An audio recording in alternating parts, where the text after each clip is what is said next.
Bonjour et merci de votre fidélité à la foi prise au mot, votre rendez-vous de formation et de réflexion chrétienne.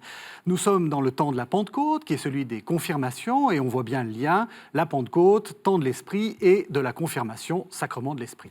Mais on ne voit pas toujours pourquoi on sépare la confirmation du baptême, alors que l'Église primitive ne faisait pas cette séparation. Et surtout, si la pratique du baptême se conserve encore, beaucoup d'enfants ne vont pas au catéchisme, et donc ne sont pas confirmés. Alors, est-ce grave d'être simplement baptisé sans être confirmé? Faut-il maintenir la séparation? Et pour ceux qui se font confirmer, comment doivent-ils vivre ce sacrement? Voilà les questions que je vais poser à mes deux invités. Monseigneur Roland Minrat, bonjour. Bonjour. Vous êtes l'archevêque de Dijon et vous avez fait un petit livre chez vos éditions Artege, Quel avenir pour la confirmation? Et puis Père Louis-Marie Chauvet, bonjour. Bonjour. Vous êtes théologien, vous êtes professeur honoraire à l'Institut catholique de Paris et vous êtes aussi curé à Deuil-la-Barre, c'est dans le diocèse de Pontoise. Voilà. Alors, Monseigneur Minrat, j'ai envie de vous poser une question assez simple. Quel avenir pour la confirmation? Pourquoi est-ce que vous avez écrit ce livre? Écoutez, c'est parti d'un souci pastoral. Je me suis bien rendu compte d'une chose, comme tout le monde, que arrivé à l'âge habituel où on donne la confirmation, vers 14, 16, 17 ans, il y avait de moins en moins de jeunes qui se présentaient. Et la justification qu'on avait de la confirmation, c'était celle traditionnelle, c'est-à-dire le jeune confirme personnellement la foi que ses parents ont exprimée le jour de son baptême. Alors, il y a quelque chose qui ne va pas très bien par rapport à la grande, forte et belle tradition de l'Église ancienne. Ce sont les pères de l'Église et la pratique des premiers siècles qui m'ont vraiment convaincu qu'il faut retrouver, pour comprendre ce qu'est la confirmation, son lien avec le baptême. Elle est complément du baptême et elle est la condition pour accéder à l'Eucharistie. Une fois qu'on a ça dans la tête, on se dit « Oh là là, il va falloir faire quelques réformes. » Oui. Mais alors, je me suis aussi appuyé sur tous les textes depuis Vatican II et même avant, qui tous souhaitent que l'on retrouve la séquence baptême, confirmation, Eucharistie. Ils le souhaitent, mais ne le prescrivent pas. Parce que j'ai aussi examiné comment on en était arrivé à détacher la confirmation du baptême et surtout à la proposer après la communion, la première communion. Ce sont des décisions qui ont été prises au début du siècle à la suite de la constitution de Pie X qui a autorisé la communion très jeune, à partir de l'âge de raison. Et petit à petit, on a déplacé la communion avant ce qui était l'âge avant le moment de la confirmation. La confirmation est restée là où elle était, c'est-à-dire vers l'adolescence, alors que la communion a émigré après, dans l'enfance, à 7-8 ans. Alors, tout cela, ce sont des développements qui se sont produits dans l'Église latine et aujourd'hui, ils ne répondent plus aux besoins. Pourquoi? Parce que on observe bien que de moins en moins de familles, y compris chrétiennes, font baptiser leurs enfants jeunes et aussi un déclin de l'inscription au catéchisme. Donc, et nous allons nécessairement vers un temps de redécouverte de ce que sont les sacrements de l'initiation chrétienne. L'initiation chrétienne, ça fait un tout. Et si on intègre cette dimension avec toute sa richesse de l'époque patristique, théologique, pastorale, liturgique, de tous les rites, je crois qu'il faut redonner ce trésor aux générations qui viennent, à savoir récupérer le rapport entre baptême, chrismation, confirmation, Eucharistie, et cela à tous les âges. Alors, le débat est lancé, on a bien compris. On va revenir un petit peu en amont pour essayer justement de comprendre ce sacrement. Vous avez commencé à le dire, c'est un peu le mal-aimé des sacrements, enfin, ou disons, beaucoup de gens ne savent même pas de quoi on parle. Oui, D'où ça vient? Est-ce qu'il y a des textes j'allais dire, bibliques, qui parlent de confirmation ou qui peuvent servir de fondement à ce sacrement de la confirmation. Je prends l'exemple du baptême, c'est très clair. Jean-Baptiste baptise Jésus, on peut supposer qu'il y a un lien direct. Il n'y a pas de confirmation de Jésus par Jean-Baptiste. Non, il y a des textes bibliques qui font référence, bien sûr, à l'Esprit Saint, ça c'est clair, même à l'onction, en lien avec le Saint-Esprit. Dans la première aux Corinthiens, au chapitre 3, je crois, il y a cette formule de Paul qui dit que, s'adressant aux chrétiens, qu'ils ont été affermis dans le Christ, ils ont reçu l'onction et le gage de l'Esprit Saint, donc des choses comme ça. Mais il n'y a pas de texte biblique à proprement parler qui fonderait la confirmation. Les textes bibliques sur lesquels notre Église latine s'est appuyée sont les textes des Actes des Apôtres, notamment, de Pierre et Jean en Samarie, qui imposent les mains pour que des baptisés anciens, évangélisés par Philippe, reçoivent l'Esprit Saint. Alors ça, c'est d'ailleurs en lien avec une tradition qui est plus latine, où on insistait plus sur l'imposition des mains que sur l'onction, même si dans toutes les églises, on a eu les deux rites qui se sont combinés de manière d'ailleurs plus ou moins heureuse. Donc c'est le fondement pour notre théologie latine, celle qui nous vient du Moyen-Âge surtout, et celui du texte des Actes des Apôtres, en lien avec l'Esprit Saint. Et alors ça nous dit quoi? Ça fait quoi, ce sacrement? Ah, grande question. Grande question. Oui, non. C'est sûr que, comme vous le disiez, à partir du moment où la confirmation est donnée en même temps que le baptême, il n'y a plus de problème. On rejoint de ce point de vue-là l'Antiquité, mais faut-il la rejoindre? C'est une autre question, on n'est plus dans la même époque. Mais si on rejoint l'Antiquité, il n'y a plus de problème, puisque baptême, confirmation ne font qu'un. On n'avait même pas de mot pour désigner ce que nous appelons confirmation. Ça ne faisait qu'un avec le baptême. Origène, au IIIe siècle, disait que nous... Alors la formule est tout à fait parlante. Nous sommes baptisés dans l'eau et dans le Saint-Crème. Dans l'eau visible et le crème visible, exactement, c'est ça sa formule. C'est-à-dire que pour lui, c'est le baptême, tout ça. Ce qui est intéressant, c'est quand même qu'il dit l'eau et le Saint-Crème. Et il ne dit pas l'eau et le signe de la croix ou l'eau. On dit à la fois, on tient les deux associés fermement, et en même temps, on voit bien qu'il y a une tendance à marquer aussi le second rite, ce qui va permettre à ce second rite une indépendance. Mais c'est très intéressant d'observer ça.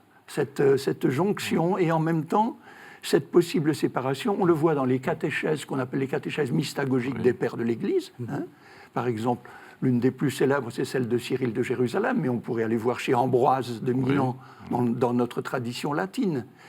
Cyril de Jérusalem a une catéchèse particulière sur l'onction avec le Saint Muron, le Saint Crème.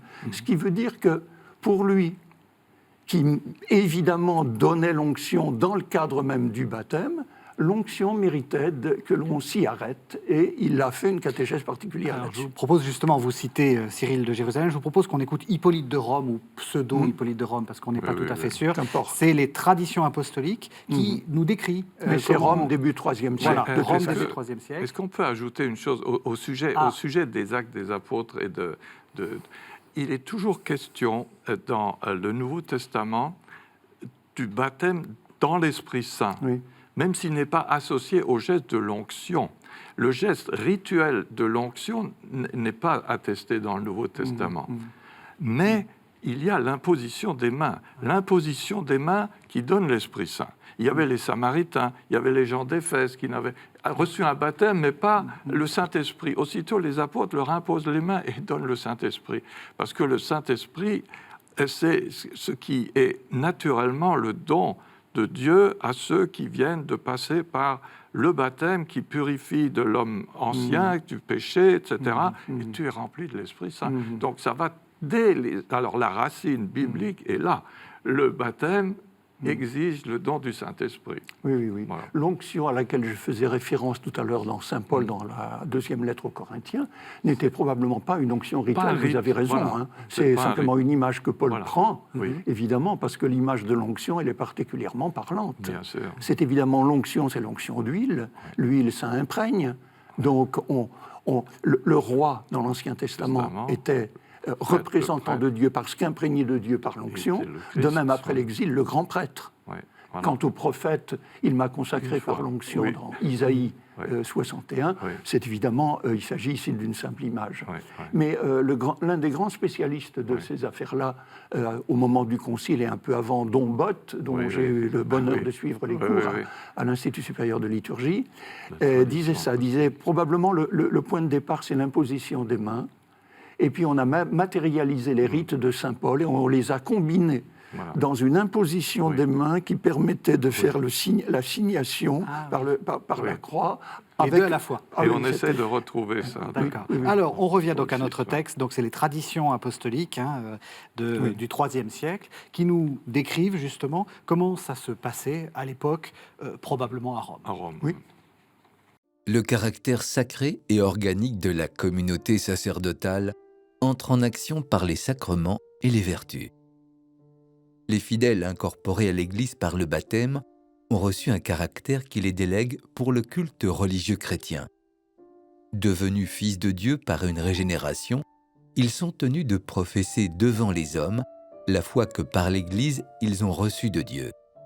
Par le sacrement de confirmation, leur lien avec l'Église est rendu plus parfait.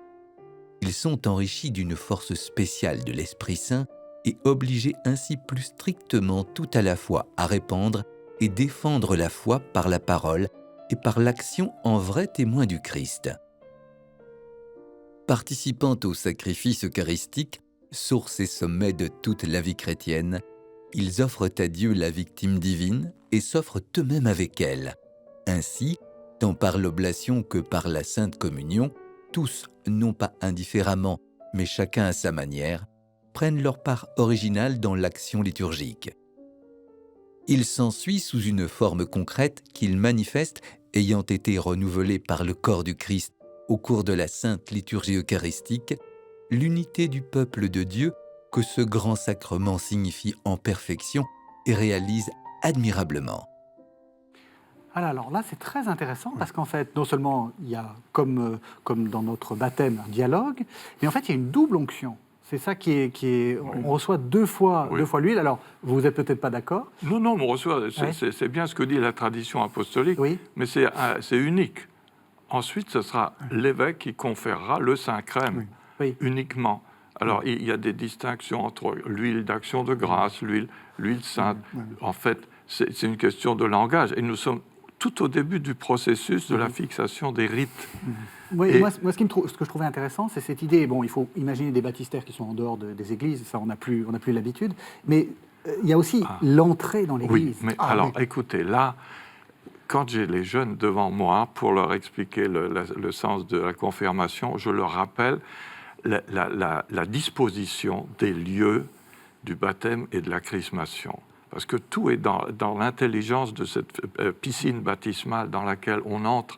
On y entre par l'Occident. Hein, on laisse le vieux monde derrière soi. On est plongé 3 fois dans l'eau. On en ressort comme le Christ qui se relève du Jourdain et reçoit l'Esprit Saint. Tout est là. Et on revêt un vêtement blanc pour manifester tu es un homme nouveau. Et celui qui vient d'être baptisé se présente devant l'évêque qui lui donne l'Esprit Saint par l'onction du Saint-Crème. La succession des gestes est tellement parlante que c'est beaucoup plus que nos mots.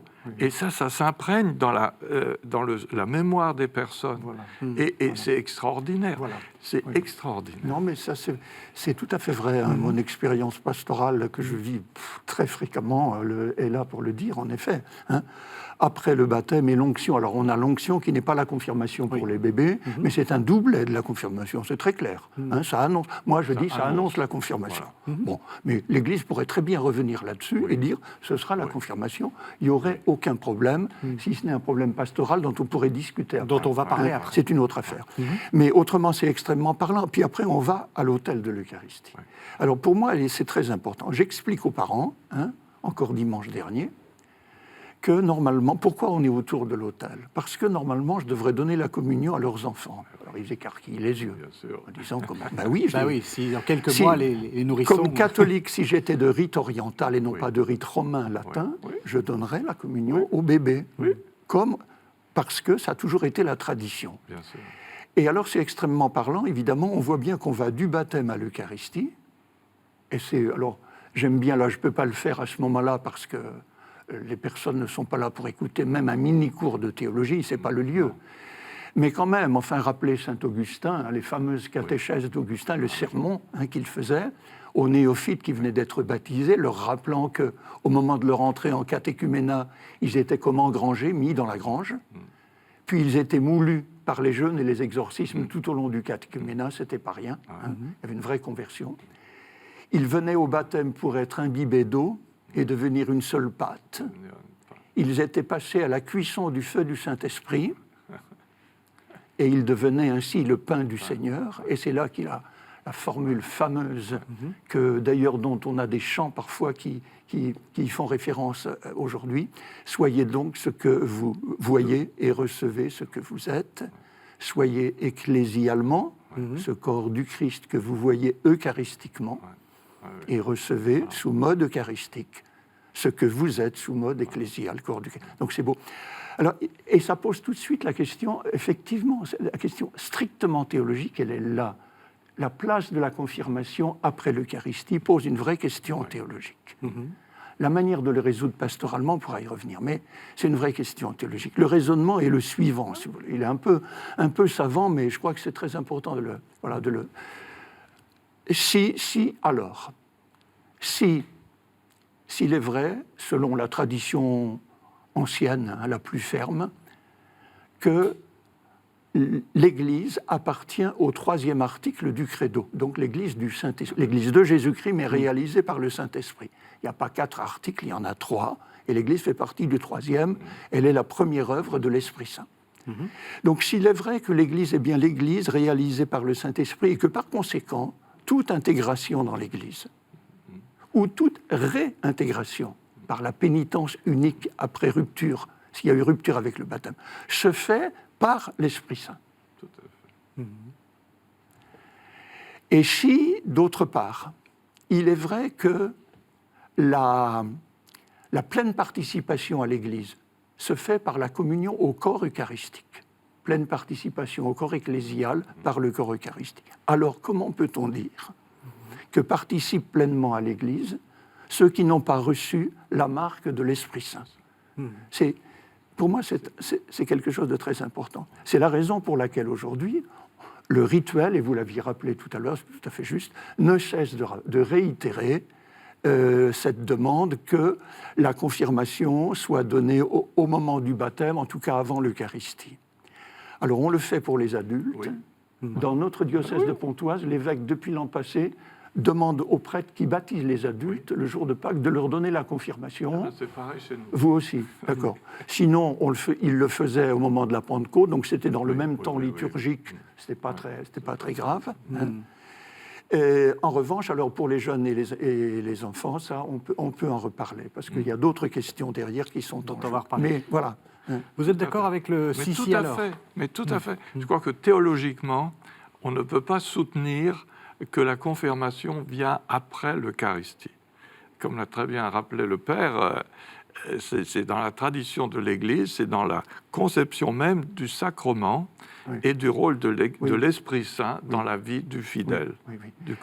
Il reste que l'Église l'a soutenu pendant des siècles. Disons depuis le Moyen-Âge, en gros, pour faire simple. Elle avait de bonnes raisons pour cela. Mais c'est vrai que ça pose une vraie question. Tout à fait. Et donc, ce à quoi on peut porter remède, faisons-le. Voilà. C'était le but de mon livre. Je vous propose qu'on entende ce que dit le Concile Vatican II. Donc on va passer, là on fait le grand écart, si je puis dire, entre les siècles. Donc du IIIe siècle à la Constitution dogmatique Lumen Gentium. Donc c'est le paragraphe 11 et ça date de 1964. Le caractère sacré et organique de la communauté sacerdotale entre en action par les sacrements et les vertus. Les fidèles incorporés à l'Église par le baptême ont reçu un caractère qui les délègue pour le culte religieux chrétien. Devenus fils de Dieu par une régénération, ils sont tenus de professer devant les hommes la foi que par l'Église ils ont reçue de Dieu. Par le sacrement de confirmation, leur lien avec l'Église est rendu plus parfait. Ils sont enrichis d'une force spéciale de l'Esprit Saint et obligés ainsi plus strictement tout à la fois à répandre et défendre la foi par la parole et par l'action en vrai témoin du Christ. Participant au sacrifice eucharistique, source et sommet de toute la vie chrétienne, ils offrent à Dieu la victime divine et s'offrent eux-mêmes avec elle. Ainsi, tant par l'oblation que par la Sainte Communion, tous, non pas indifféremment, mais chacun à sa manière, prennent leur part originale dans l'action liturgique. Il s'ensuit sous une forme concrète qu'ils manifestent, ayant été renouvelés par le corps du Christ au cours de la Sainte Liturgie eucharistique, l'unité du peuple de Dieu que ce grand sacrement signifie en perfection et réalise admirablement. Monsieur Minrat, comment vous lisez ce texte? C'est très bien, mais on peut aussi en citer d'autres du Concile Vatican II, notamment la Constitution sur la liturgie. Quand elle aborde le sacrement de la confirmation, elle le met bien à sa place. Et c'est après le baptême et en complément du baptême. Et à partir de ce moment-là, il y aura d'autres textes du magistère qui vont suivre, et tous expriment le souhait que l'on retrouve l'ordre des 3 sacrements de l'initiation. Et sans parler de l'âge, mais ils parlent tous du souhait que, pour bien comprendre la démarche de celui qui devient membre du corps du Christ, que la confirmation soit à sa vraie place pour qu'on puisse en expliquer le sens. Autrement, on se lance dans des explications qui n'ont plus grand-chose à voir avec la confirmation. Oui. À ce propos, moi, j'ai apporté le rituel parce que je trouve que c'est quand même un bon point d'appui. C'est ce qu'il y a plus officiel. Et voilà, c'est vrai, je lis au numéro 211 du rituel, voilà, selon l'usage le plus ancien, toujours observé dans la liturgie romaine elle-même, un adulte ne sera pas baptisé sans recevoir la confirmation aussitôt après le baptême, sauf si une raison grave s'y oppose. Voilà. Et on ajoute que ça montre le rapport étroit entre la mission du Fils et le don de l'Esprit Saint, et la conjonction de ces sacrements par lesquels, c'est un peu compliqué le texte, mais enfin c'est le texte officiel, de ces sacrements par lesquels le Fils et l'Esprit sont communiqués avec le Père au baptisé. Donc on voit bien la jonction entre eux. Hein. Mais à propos de baptême, tout à l'heure dans la traduction que vous nous avez citée on parle 3 fois de baptiser. Il le baptise une première fois. Alors baptiser, ça veut dire plonger, tout le monde sait ça. Oui. Hein. Mais c'est très important de rappeler cela. Ça aussi, hein. Hier, j'ai fait des baptêmes d'enfants d'âge scolaire, je l'ai fait en plongeant la tête. Oui. Pour les adultes aussi, c'est ce qu'on fait habituellement. Et il n'y a aucun problème. Ils sont... Parce que là, on fait l'expérience symbolique de ce qu'est le baptême. C'est tout simplement dans l'eau, il n'y a pas d'air. Voilà, c'est clair. Donc il n'y a pas de pneuma, il n'y a pas de... Et on retrouve le souffle grâce à l'immersion. Hein. Et c'est même... Vous voyez, même pour les obsèques. Aux obsèques, il y a ce qu'on appelait le rite de l'eau bénite. En fait, c'est l'eau baptismale. Plutôt que l'eau... C'est bien l'eau bénite, si on veut, mais c'est l'eau baptismale. Et pour moi, c'est un moment très important où, après le beau rite de l'encens, on dit à la personne, je ne sais pas moi, Isabelle, vous avez été baptisée, c'est-à-dire plongée dans la mort avec Jésus pour participer à sa vie nouvelle de ressuscité, au moment où, par votre propre mort, s'accomplit donc ce que votre baptême avait inauguré, je vous bénis au nom du Père. Voilà. Et du coup, on fait le lien. Et il est absolument naturel. Absolument naturel. Il n'y a aucun problème. Donc il faut rappeler que baptiser, ça veut dire plonger. C'est très important. Et plonger dans la mort. Plonger dans la mort du Christ pour mieux ressusciter. Voilà, c'est ça. Oui. Comment comprendre Saint Paul, autrement le texte de Romains 6 hein, si nous sommes ensevelis avec lui. C'est incompréhensible si on en reste simplement à l'eau que l'on verse. Ce que je pratique le plus souvent, comme tout le monde, bien sûr. Mais c'est sûr que l'immersion est beaucoup plus parlante. Bien sûr. D'une façon générale, redécouvrir le langage des rites, oui. c'est aujourd'hui très parlant. Oui. Et les rites contiennent une telle charge de sens qu'il faut les expliquer, mais il faut surtout les pratiquer et les laisser dans toute leur ampleur, parce que c'est ça qui s'imprègne dans le cœur et l'esprit des gens. Absolument. Je parlais des obsèques, parce qu'on y fait référence au baptême, mais dans la préparation des obsèques, je le fais toujours avec une personne de l'équipe du baptême, hein, et je les laisse d'ailleurs à la fin ensemble, parce qu'ils peuvent se dire des choses plus librement qu'avec le prêtre. Mais je passe une bonne partie avec les personnes, Et j'explique la catéchèse, finalement, que je fais, elle se fait à partir des rites du baptême, des obsèques. C'est un joli lapsus, et vous avez raison. Et l'eau baptismale, l'encens. Julien, vous avez été créé à l'image de Dieu. Par la foi et le baptême, vous avez été configuré au Christ. Et vous êtes devenu le temple de l'Esprit Saint. En signe donc de respect pour vous, Julien, voici cet encens, qu'il monte vers Dieu avec notre prière, qu'il monte vers Dieu même comme notre prière. Voilà. Mais on peut, c'est extrêmement facile, vous avez absolument raison, s'appuyer sur les rites, c'est ce qui est de plus simple. Et on ne fait pas de grandes théories, et ça parle au cœur des gens, qui sentent d'abord qu'on honore les personnes. Le rite, il est là pour honorer. Bien sûr. On les honore, et en même temps, ça leur parle chrétien. La langue chrétienne vient tout de suite à partir de ces rites-là. Très juste. Alors l'onction, c'est pareil. Oui. Je reviens à la confirmation, et je vais quand même essayer de sauvegarder l'usage qui s'est petit à petit imposé. À partir du moment, tout ce que vous dites, ça fonctionne bien à partir du moment où on fait des baptêmes d'adultes ou d'adolescents. À partir du moment où on fait des baptêmes d'enfants, on peut quand même considérer que la confirmation va devenir une sorte de rite d'entrée dans l'Église, un rite d'adolescence, comme il y en a tant. Alors, si vous êtes en train de vouloir recoller, si j'ose dire, excusez-moi l'expression, le baptême et la confirmation, comment est-ce qu'on peut sauvegarder cet aspect de rite d'entrée? Comment faire? Alors, très important. Alors, il faut faire une parenthèse pour la refermer aussitôt, c'est la Faites donc profession la de parenthèse. foi. C'est la profession de foi. Oui. Dans notre pays, ça n'existe guère ailleurs, la profession de foi, c'est le rite, disons, d'entrer dans l'adolescence. Voilà. Bon. Il faut le déconnecter des sacrements de l'initiation. Les sacrements de l'initiation ont leur cohérence propre. Et le fait d'expliquer aujourd'hui qu'on rapproche la confirmation le plus possible du baptême, qui a été généralement donné dans la petite enfance, sert justement à qui était aussi la tradition de l'Église latine, de dire quand l'évêque va passer, c'est là qu'on commence à parler de confirmation et plus de chrismation, il va confirmer le baptême que le prêtre vous a conféré il y a quelques années. Et la confirmation, c'est donc un achèvement, un complément du baptême. Ça, je crois que tout le monde peut le comprendre, pour être en état de s'approcher de l'Eucharistie, qui est le sommet de l'initiation chrétienne. Moi, dans mon diocèse, ça a été mis en pratique depuis quelques années, et ça marche remarquablement.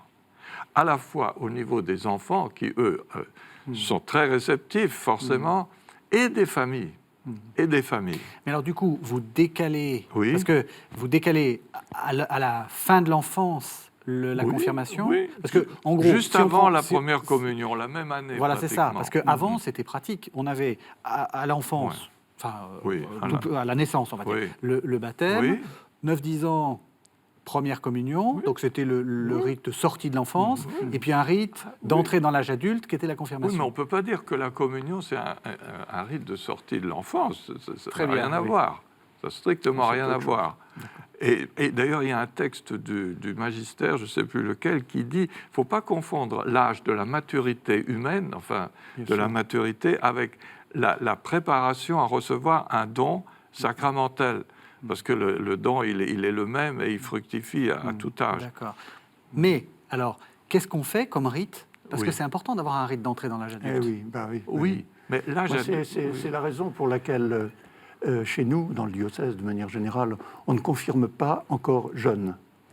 Je vois bien que la séquence baptême, confirmation, Eucharistie est une séquence, je ne vais pas dire normative, car ce serait trop dire, il y a eu trop d'exceptions, mais la séquence exemplaire, ça je vois bien. On le fait maintenant de plus en plus, et même pratiquement partout en France, pour les adultes. Ce qui est le cas exemplaire, c'est toujours le cas des adultes et pas des enfants que l'on baptise, car quand même, je rappelle que le pédobaptisme, le baptême des petits-enfants, est tout à fait légitime, bien sûr. Je serais malheureux si on ne baptisait plus de petits-enfants. Mais quand on parle baptême, on pense baptême d'adultes, pour comprendre théologiquement ce qu'est le baptême. Tout à fait, tout à fait. Donc, on a cette affaire-là, d'une part, et d'autre part, alors, il faut bien, au moment de l'adolescence, en effet, qu'il y ait quelque chose dans notre culture. Voilà, on n'est plus à l'époque des pères de l'Église, c'est clair. Hein, voilà.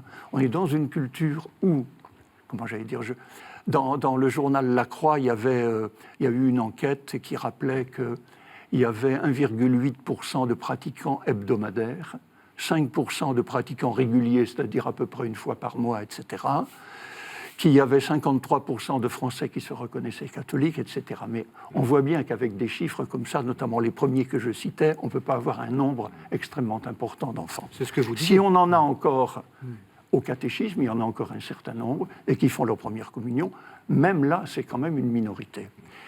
Et donc, dans cette situation, je crois qu'il est très important, pour moi c'est un impératif pastoral, en effet, je vais tout à fait dans votre sens, de faire quelque chose au moment de l'adolescence. Quoi ? Alors ça peut être la profession de foi, ça peut être... Voilà. Mais quelque chose qui porte d'aussi bons fruits que la préparation et la célébration de la confirmation à l'adolescence aujourd'hui. Car ça porte des fruits dans la vie de nombreux jeunes.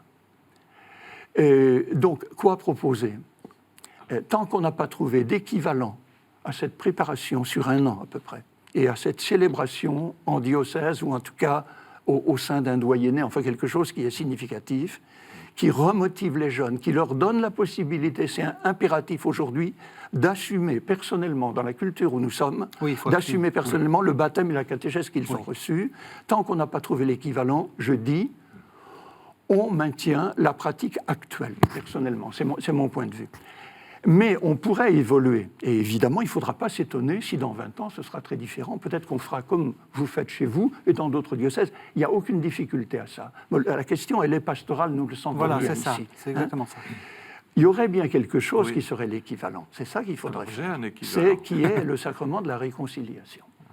Ben oui, parce que ça, c'est la reprise du baptême, la réconciliation. Donc faire une sorte de grande confession. Il faudrait faire toute une préparation, etc., au terme, qui permettent à des jeunes de réexaminer leur vie, de se demander, etc., car la réconciliation, c'est la reprise du baptême, du point de vue de l'histoire de ce sacrement. C'est pas autre chose. Alors, je ne suis pas sûr que ça, on puisse le faire, mais ça vaudrait la peine que ce soit tenté. Alors, qu'est-ce que vous tentez ? Dans notre diocèse, on a quand même fait une approche globale du fait qu'on a déplacé la confirmation vers le jeune âge, c'est que au terme de toute la forme du parcours catéchétique qui est l'âge scolaire, nous proposons une célébration de l'envoi. Tous ces jeunes qui donc ont été baptisés, confirmés, communiés, et puis qui ont fait aussi leur profession de foi à 13 ans, lorsqu'ils vont sortir du système secondaire, on leur propose une fête. Ça peut être au niveau du doyenné s'ils sont plus nombreux, sinon au niveau du diocèse, où on leur dit, voilà, quelque chose avec toute la communauté chrétienne, vous avez reçu les dons du Saint-Esprit, vous avez été initiés, vous êtes maintenant armés pour être témoins du Christ dans la société et prendre votre place dans l'Église. Et nous avons soigné également les années de catéchèse après la confirmation à la communion, c'est-à-dire 3e, 4e, et puis ensuite le cycle du lycée, avec des approches bien étudiées par rapport à l'âge, à la maturité des jeunes. Les premières années, on insiste sur l'anthropologie. Qu'est-ce que l'homme ? C'est des questions très actuelles. Et dans la dernière partie lycée, on ouvre à la doctrine sociale de l'Église. C'est-à-dire, c'est une catéchèse déjà mystagogique, d'approfondissement. Vous avez reçu tous les dons. Maintenant, qu'est-ce qu'on fait par rapport aux grandes questions que se pose l'humanité ? Et je pense que c'est tellement... Enfin, ça a été bien pensé pour que ce soit très équilibré et qu'à la fin, il y a cette célébration qui doit les marquer. Voilà, je suis chrétien. Dans le monde actuel, eh ben, allez-y. Et donc, vous voyez, je pense que le fait d'avoir déplacé la confirmation vers plus jeune, ça respecte à la fois la dynamique des sacrements de l'initiation et ça ne prive pas la catéchèse de tout ce qui est nécessaire à des adolescents de la 4e jusqu'à la terminale. Oui. C'est-à-dire, l'important, c'est qu'il y ait quelque chose au moment de l'adolescence. Moi, je pense que c'est bien si c'est quelque chose qui est d'ordre sacramentel et qui est en lien avec l'initiation chrétienne. C'est pourquoi je parlais du sacrement de la réconciliation. Mais ça ne serait pas en tout cas, d'ailleurs pensable qu'il y ait un sacrement de la mais ce que je réconciliation. voudrais, oui, pardon.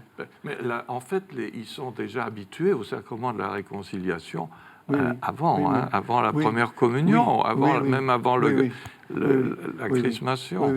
Oui. Ça dépend aussi de, de la manière dont on perçoit ce sacrement de la réconciliation. On peut lui donner à un moment donné une force particulière et après tout un parcours jusqu'à l'âge de 15 ou 16 ou 17 ans, leur proposer, leur permettre de regarder leur vie, de relire leur vie, de refaire le point, de se relancer, ce qui est une manière d'être replongé dans leur baptême. Oui, au moment où on se pose justement des questions sur qui on est. Au moment de l'adolescence, il se passe quand même de belles choses. Enfin, il se passe de belles choses. Alors nous, on est en train de changer de logiciel, là, comme on dit aujourd'hui, l'expression est devenue commune, pour préparer la confirmation. On va la faire de manière plus compacte, sur une seule année, avec une célébration au milieu d'année qui sera mémoire du baptême, replongée dans le baptême en quelque sorte, et des séances à 3 volets.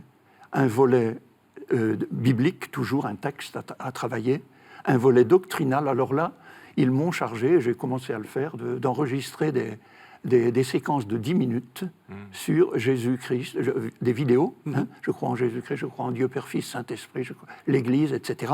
Donc on a commencé ça. Et puis un volet où il y a des témoins, parce qu'à cet âge-là, ils ont besoin d'avoir des témoins. Que ce soit des témoins dans l'Église, qui disent pourquoi c'est bien de s'engager dans l'Église, ou des témoins qui s'engagent, je ne sais pas, au Restaurant du Cœur, ou dans le Secours catholique, ou que sais-je encore. Enfin voilà, qui puissent les entraîner. Ils ont besoin de ça.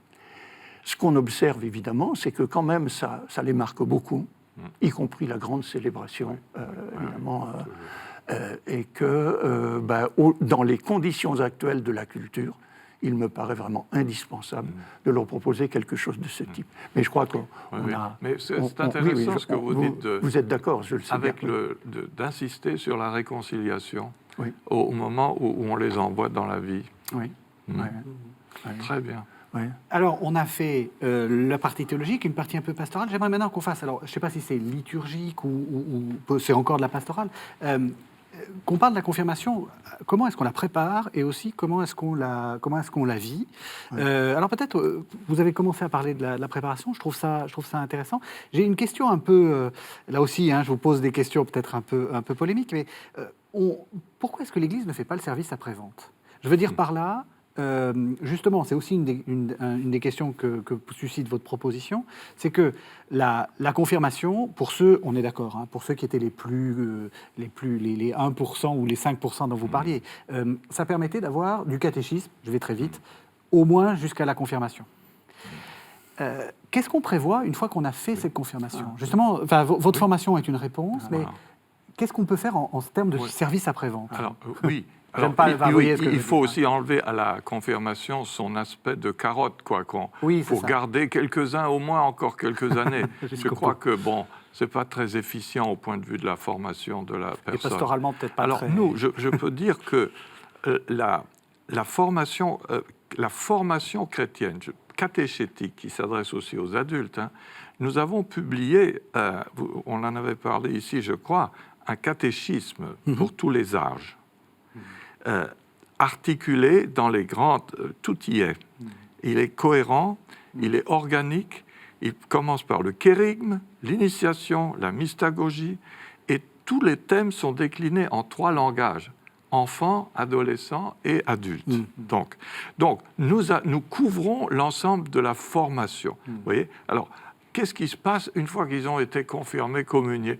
Tout commence, c'est pas le bout du chemin, c'est vraiment le commencement. C'est là qu'on s'engage dans les choses de la vie. Alors, nous avons une aide pédagogique pour tous les âges, tous les âges. Et ça, c'est très important. Ce qu'on cherche à faire, c'est de moderniser un peu avec les recours au visuel, aux vidéos, les applis et tout ça. C'est très bien ça. Il y aura des spécialistes pour nous aider à le faire. Mais surtout, nous n'avons pas perdu de vue qu'une fois les sacrements donnés, ils restent dans la formation chrétienne et qu'on voudrait leur donner l'envie toujours d'en savoir davantage, que ce ne soit pas un poids, mais une joie de découvrir ce qu'est être dans le monde aujourd'hui comme chrétien. Et donc, ça, c'est couvert, si vous voulez. C'est couvert, et on travaille toujours ensemble. On cherche à avoir, au point de vue pédagogique, les méthodes les plus adaptées aux mentalités des jeunes d'aujourd'hui, mais sans perdre de vue que la catéchèse, ce n'est pas aller uniquement dans le sens de ce qu'ils ont envie de faire ce jour-là. C'est aussi un apprentissage, c'est aussi entrer dans une dynamique qu'ils doivent découvrir, et pas seulement ludique, quoi, parce que ça s'oublie très vite, ce qu'on a fait en s'amusant. Il n'en demeure pas moins que les temps sont quand même difficiles pour qu'ils entrent dans cette dynamique, qu'ils aient envie d'en savoir davantage. On voit bien que ça ne se passe pas très souvent comme ça. Et l'importance des témoins, et à mon avis, est très grande là. C'est-à-dire ils ont besoin de voir des adultes qui manifestement sont heureux d'être chrétiens et qui disent pourquoi. Et voilà, c'est tout. Ça, vraiment, pour moi, c'est capital. Parce que ce qui compte, je parle des adolescents ou des grands jeunes, ce qui compte, c'est moins les contenus doctrinaux. Loin de moi de dire que ce serait sans importance. Vous avez passé votre vie à ça. Mais oui, bien sûr. J'ai été payé pour ça, pas très cher. Pas suffisamment, on le sait. Problème comment j'allais dire, ce qui importe, c'est la relation avec des adultes crédibles. Bien sûr. Une crédibilité des personnes. C'est ça dont ils ont besoin.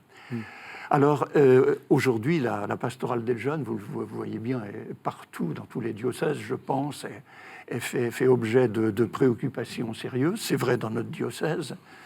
Nous, on vient de lancer, là, sur le Doyenné, une pastorale pour les grands jeunes, donc les étudiants et les jeunes professionnels. C'est évidemment tout à fait capital, parce qu'ils nous disent... Alors, ils ont des choses très importantes, les JMJ. Hier, j'ai déjeuné avec... un prêtre qui fêtait ses 80 ans, et sont venus deux jeunes de 25 ans à peu près, qui sont mariés, et on a parlé JMJ, ils ont été très marqués par les 3 JMJ qu'ils ont vécus. Et du coup, c'est ça qui les tient. Ils ont besoin de ces expériences. Les pèlerinages de le Jambeville, bien sûr, mais surtout le Frat à Lourdes. C'est évidemment capital. Et donc, tout est là sur est-ce qu'on leur offre l'opportunité de vivre des choses qui, en quelque sorte, les saisissent, les remplissent de bonheur, de redécouvrir l'Évangile, et puis de sentir qu'ils ne sont pas tout seuls, car ils ont besoin de ça. Dans nos communautés chrétiennes, quand ils viennent à la messe, ils ont quand même le sentiment d'être un peu tout seuls. Et ça confine parfois, et j'ai envie de dire, à l'héroïsme. Enfin, vous voyez, c'est... Donc, ils ont besoin de ça. Et quand on leur dit que l'Esprit Saint leur est donné comme force pour qu'ils assument leur baptême. Le baptême les a fait fils de Dieu. La confirmation ne vient pas ajouter quelque chose qui manquerait au baptême. Elle vient simplement leur donner la possibilité de donner corps, en quelque sorte, à ce que le baptême a fait d'eux. Fils et témoins. Voilà. Car vous avez reçu non pas un esprit d'esclaves qui ont encore peur, j'aime beaucoup cette phrase de Saint Paul, mais un esprit de fils qui crie Abba Père. Et ça, on a besoin de le dire et de le redire, pour qu'ils puissent se tenir debout, fiers et heureux de manifester ce que peut être l'Évangile aujourd'hui. Le sacrement de la confirmation, c'est aussi le sacrement de l'évêque, donc je suis content qu'on en ait un parmi nous. Est-ce que pour vous, c'est important, ça ? Écoutez, moi, j'essaie, dans toute la mesure du possible, d'être le ministre du sacrement de la confirmation. Quelquefois, les rendez-vous s'accumulent, et il n'y a aucune difficulté alors à déléguer le vicaire général, par exemple. Mais je tiens beaucoup à le faire moi-même. D'abord parce que c'est dans la nature du sacrement, vu du côté de l'Église latine, c'est comme ça depuis le 5e siècle. Expliquez pourquoi. Oui, alors pourquoi ? Eh bien, vous savez, on a détaché au 5e siècle, en gros, quand les paroisses rurales se sont développées, on a détaché la confirmation du baptême. Avant, c'était l'évêque qui assurait l'ensemble des... il était ministre des 3 sacrements de l'initiation, avec l'aide du prêtre et des diacres. Mais une fois qu'on a baptisé les enfants hors de la ville de l'évêque, et on les baptisait à la naissance, parce qu'on craignait toujours qu'il y ait une mortalité infantile, quand même, c'était très fréquent à l'époque, et on disait, eh bien, l'évêque, quand il passera, il te donnera le complément de ce qu'on t'a donné. Alors, tout le problème est de comprendre, de réaliser comment on comprend ce complément. Ben voilà, parce que c'est le verbe qui est employé. En latin, c'est le verbe perficere. Perficere, oui. Voilà, c'est perficere. Moi, j'ai deux images que j'emploie. L'une qui est biblique et l'autre qui ne l'est pas, si vous permettez. L'image biblique, c'est celle du parfum qui vient achever un bain. Parce que le mot, c'est achever. Alors, on ne va pas dire qu'on achève le baptisé par la confirmation, vous vous rendez compte. Il ne faudrait mieux pas. Mais ce serait ça le mot. Oui. En grec, c'est la téléiosis. Enfin, le fait de devenir parfait. Donc, de même que... donc, ça, c'est plus classique, un parfum ou un cosmétique, enfin, voilà, qui vient achever le bain après. Donc ça, on comprend très bien. J'ai une autre image qui est moins biblique, qui est celle du tableau de peinture, qui est achevé. Enfin, il est terminé. Simplement, on n'a pas fait d'encadrement, puis il y a des bavures dans les coins, etc. Ça n'a pas été soigné. Tant qu'on n'a pas enlevé ces bavures et mis un encadrement, le tableau, il ne prend pas de relief. Pour l'achever, il faut cet encadrement. Je dirais que la confirmation, c'est un peu comme ça. C'est le sacrement qui vient achever, c'est-à-dire parfaire le baptême, au sens où un encadrement vient parfaire une peinture sans rien lui ajouter pourtant. Parce qu'on est baptisé dans l'eau et le Saint-Esprit. On serait bien malheureux s'il fallait attendre l'imposition des mains par l'évêque pour vivre de l'Esprit Saint. C'est tout à fait clair. Il faut expliquer pourquoi l'évêque est resté le ministre ordinaire du sacrement de la confirmation. Moi, je leur dis, ça vous rattache à la succession apostolique. Et ça, c'est important. Et notre Église, elle ne s'est pas fabriquée d'elle-même. Elle remonte au Christ qui a choisi les apôtres, lesquels ont imposé les mains à des personnes qui sont devenues les évêques et les successeurs des évêques. Et donc, la succession apostolique, et c'était toujours l'évêque qui donnait le Saint-Crème, d'abord c'est lui qui consacre encore aujourd'hui le Saint-Crème. Y compris celui qu'on met au baptisé. Pour l'ensemble mais bien sûr, pour l'ensemble du diocèse. Manifester l'unité de l'Église, vous voyez, parce que le Saint-Esprit, c'est le don de l'unité aussi, l'unité des chrétiens entre eux, dans l'Église, dans la Sainte Église.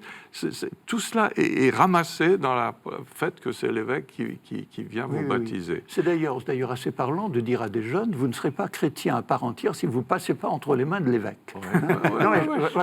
Les mains du curé, ce n'est pas suffisant. C'est celui en qui se réalise l'Église diocésaine. Il redécouvre un aspect. Mais ça, c'est l'option latine. Les orientaux ont choisi une autre option. Ils ont privilégié, eux, au moment où ça s'est séparé. Ça s'est fait en gros, en effet, entre le 5e et le 8e siècle, en Occident. Eh bien, ils ont privilégié, les orientaux, l'unité des trois. Donc le prêtre baptise et donne l'onction. Mais avec une onction faite de Saint-Crème qui a été consacrée par l'évêque. Ils insistent là-dessus. La présence de l'évêque chez eux est indirecte, si on veut. Mais elle est là aussi. Mais même en Occident, quand il arrivait que l'évêque lui-même baptise un enfant, il le confirmait tout de suite. Bien sûr, au Moyen-Âge, l'évêque confirmait, il descendait de son cheval, il était escorté, il allait faire ses visites, il descendait de son cheval, il demandait aux gens, le Père G nous a expliqué ça. Mais bien sûr. Et il nous disait, vous aviez des gens sur le bord de la route, qui leur demandaient s'ils étaient confirmés. Il y avait des petits-enfants, il y avait des adultes. Ils disaient non, on n'a pas. Il les confirmait. C'est qu'à de le dire sur le champ. Alors on arrive à la toute fin de l'émission. J'aimerais que vous nous donniez... l'un et l'autre, c'est intéressant parce que c'est les deux, vous êtes l'évêque, vous êtes le prêtre. Le conseil que vous donnez aux gens, une fois qu'ils ont leur confirmation, quoi en faire? Puisque on est à la fin du processus des confirmations, si on peut dire. Là, la saison est en train de se terminer. Qu'est-ce que vous leur dites? Mais vous savez que c'est eux-mêmes qui me posent souvent la question. Bien sûr. Les enfants qui disent, ou alors ils me disent à moi, et vous, quand vous avez été confirmé, qu'est-ce que ça a changé? Alors je leur dis, d'abord, moi j'étais confirmé encore très jeune, je dis que, vous avez reçu... Vous êtes armés, Saint Paul utilise ces images, vous êtes armés pour la vie. Vous avez reçu en vous un principe vital qui n'est pas seulement naturel. Vous avez reçu la vie de Dieu en vous. Et Dieu rêve depuis toujours de partager sa vie avec nous. Il nous l'a donné dans l'Esprit Saint, il nous le donne dans le baptême qui nous fait quitter le monde de la mort et il nous fait entrer dans une nouvelle perspective. Cultivez ça. Et vous ne pouvez pas le cultiver si vous ne le faites pas avec conviction personnelle. Je veux dire, vous recevez le Saint-Esprit, il est en vous. Alors vous lui parlez, s'il vous plaît. Vous dialoguez avec lui. Et la prière, c'est ça. Laissez le Saint-Esprit se dilater en vous, qu'il prenne toute sa place. Discutez avec vous, il vous inspirera toujours. Et n'allez pas seulement écouter tous les esprits qui vous inspirent à travers tout ce que vous recevez par les médias, les tablettes et toutes les milliers d'images qui traversent votre tête. Ne vous laissez pas complètement distraire. Recueillez-vous. Laissez le Saint-Esprit construire votre personne, votre personnalité et votre action dans la vie. Père Marie Chauvet. Moi, j'aime bien me référer, comment j'allais dire, à la double dimension de l'action de l'Esprit Saint. Hein, une dimension intérieure, et on peut dire une dimension extérieure. La dimension intérieure, c'est celle dont parle notamment saint Paul dans l'Épître aux Galates et ailleurs. L'Esprit Saint est les fruits de l'Esprit sont en vous paix, patience, amour, etc. etc.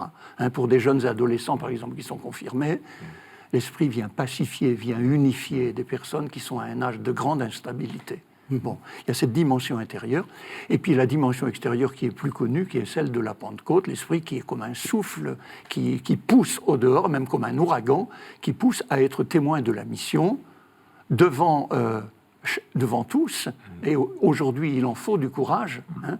D'ailleurs, dans notre théologie traditionnelle latine de la confirmation, hein, l'Esprit Saint, il est donné dans cette perspective-là, c'est une théologie militante, plus qu'une théologie, comment j'allais dire, ascétique. Oui. Ascétique, c'est la dimension intérieure, la pratique des vertus, etc. La militante, c'est la théologie qui dit « vous avez à être témoin ». Mais je voudrais juste rappeler que, voilà, tout cela est déjà prescrit par le baptême. On n'attend pas la confirmation pour être envoyé en mission. Simplement, la confirmation vient nous demander de réaliser ce que notre baptême a fait de nous. Merci à tous les deux. Alors, je rappelle votre livre, Monseigneur Roland Mienrath, « Quel avenir pour la confirmation ?» C'est paru chez Artege. Merci vraiment à tous les deux de nous avoir mieux fait découvrir le sacrement de la confirmation. Merci de nous avoir suivis. Vous savez que vous pouvez retrouver cette émission sur www.ktotv.com. À la semaine prochaine. Merci.